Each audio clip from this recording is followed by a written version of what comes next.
Hello, all. Welcome to PRSSA PR Connection with me, your host, Chybrenna. Today, we're excited to have Professor Dorothy DeCarlo with us to inform us and give us some insight into the world of PR. How are you, Professor? Well, I'm just great. Thank you. It's getting a little bit easier in this world on technology, but we'll all get through it. We'll get through. Um, can you tell us a little bit about yourself, your background, and your experience? I sure can be glad to. I'm a practitioner, and I have worked in the media industry for decades.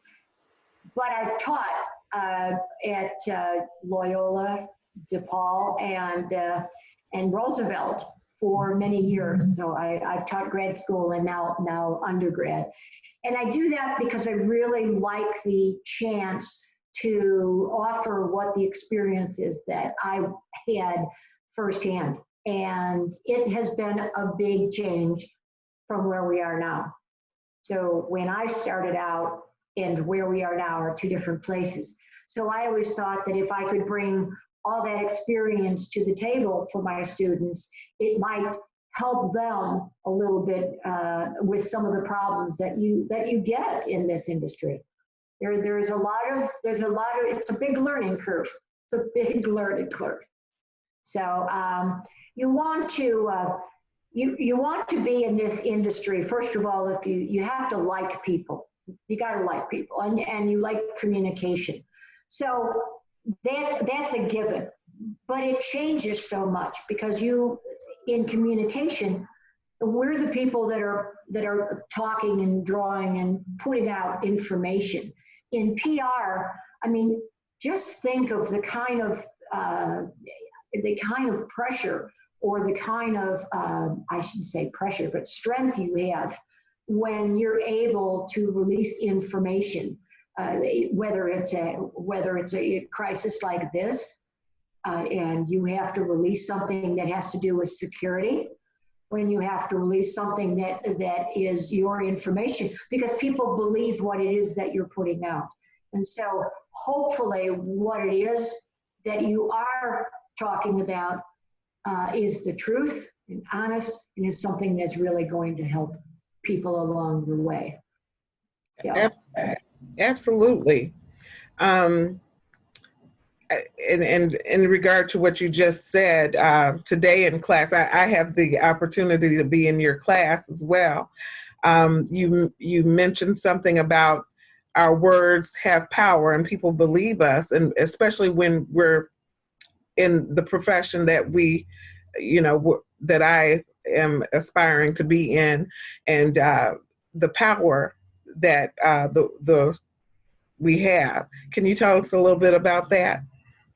Yeah, I sure can, because you don't think so, because there's something about communications and advertising and public relations and marketing and promotion that sounds more glamorous, and it is. It's fun, let me tell you that. But it also has a lot of power. We talked about this in class, and I'll mention this again. Imagine if I decide to put out an advertising campaign, and we've all seen terrible campaigns before. What kind of influence am I putting on the person looking at that? What if I'm appealing to young girls, especially young children, and I'm showing them nothing but very, very thin models, Victoria's Secret, okay? What does it do to the self-esteem for some young girl that does not look like that? I mean, frankly, who does look like that?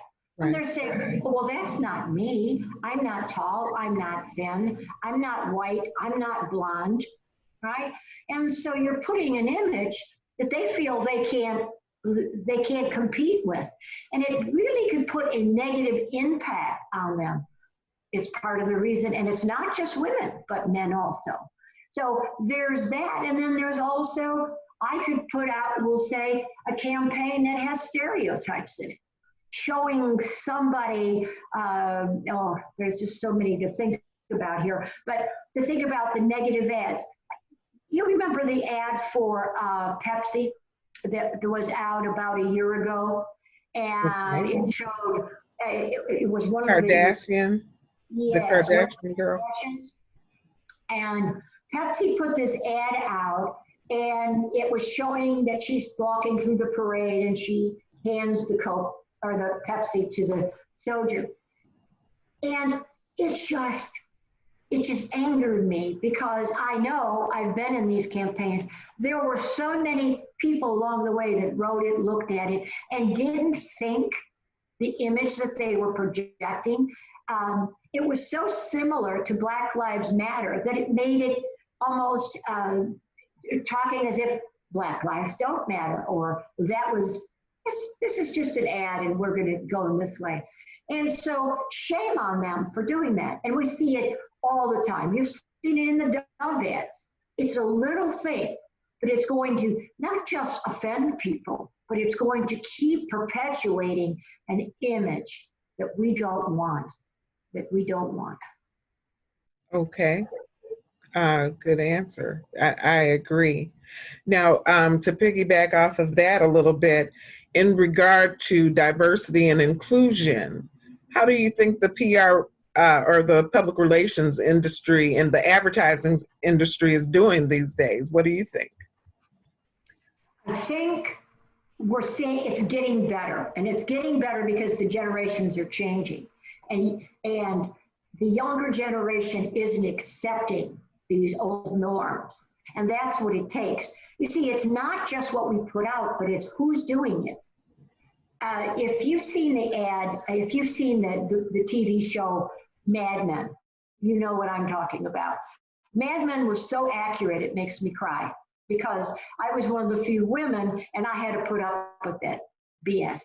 Okay, so we don't do that now, and we're moving along. But it takes a diverse, creative PR, advertising people putting the information out, because they're putting what they know out. And if they're putting out who they are, you're not going to get this stilted look that everybody looks the same. Because people coming out now and doing public relations are talking from their point of view. And that could be people of color, it could be people of sexual orientation. We need all of that because we want the voice to be true coming out. Okay, that's awesome. Now, one last question before we end our conversation. What important competencies and capabilities do you think is important for successful young PR and advertising professionals? Oh, am I glad you asked me that one? Okay, because I'm really strong on this. I think it's about being your own person. You have to walk your talk. You have to walk your talk. If it may be that if you do, you run into some problems.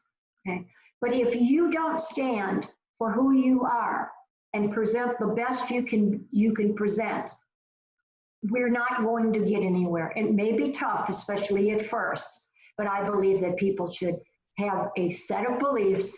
They should follow those beliefs, and they should be ethical whenever they put something out.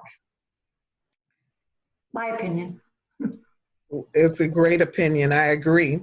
Professor DeCarlo, this conversation was awesome. It was enriching. And I just want to thank you on behalf of PRSSA for being a guest on PR Connection. And hopefully we'll have you back again, because I know you have a lot to speak on. Thank you so much. I'm very honored, and I'm very glad to get the word out. So thank you for having me. Bye-bye. Take care. Thank you. See you later. Bye-bye.